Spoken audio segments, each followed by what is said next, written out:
What is happening, Magnusites? So we're gonna get a little behind the scenes look on the new PS4 Spider-Man game coming out. I can't wait for this shit. This shit looks good. It's like a nice cross between the Batman Arkham games and Spider-Man. That is right up my alley, baby. Let's do the damn thing.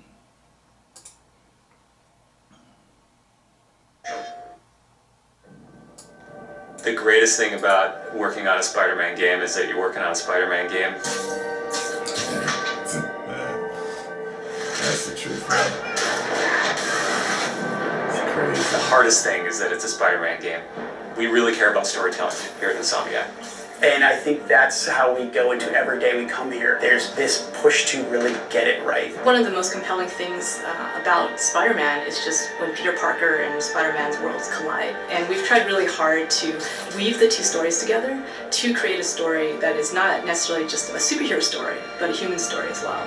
So this Spider-Man is a little different. He's older. He's 23, so he's been Spider-Man for 8 years, and kind of like an athlete in the prime of his career. He's starting to get good at the Spider-Man thing. The nice thing about playing an experienced Spider-Man is that he's already familiar with his powers, right? He's not just discovering them. We always think of Spider-Man as, we call him, the acrobatic improviser.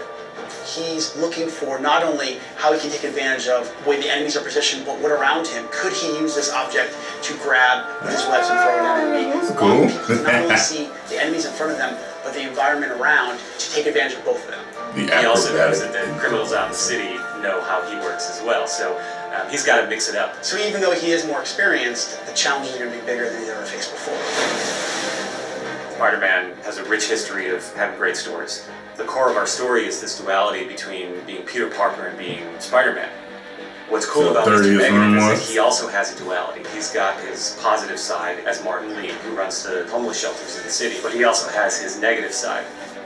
When Peter makes the connection that the leader of the inner demons is the guy who my aunt works for, we got the perfect collision of those two worlds. So many people have their own vision of what Spider-Man should look like, what he should sound like, and in the end, we just have to put a new and fresh twist on who he is. And for us, it's really, really important to deliver those big spectacle moments, those near impossible scenarios that only someone like Spider-Man can survive, and put you in that action. You got this, you got this, you got this. We understand what this character means to people in here. I mean, we're making this game with a lot of heart, and we're going to do whatever it takes to give people the ultimate Spider-Man experience, the game that they've been waiting for. I can tell y'all, I tell already y'all are giving us that.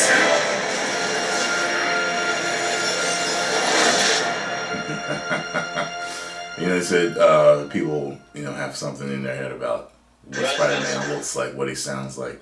Spider-Man will never have a voice like this. Ever. Even if he was evil, he would never have a voice like this.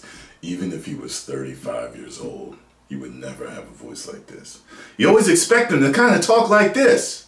Hey, buddy, what are you doing? That type of voice.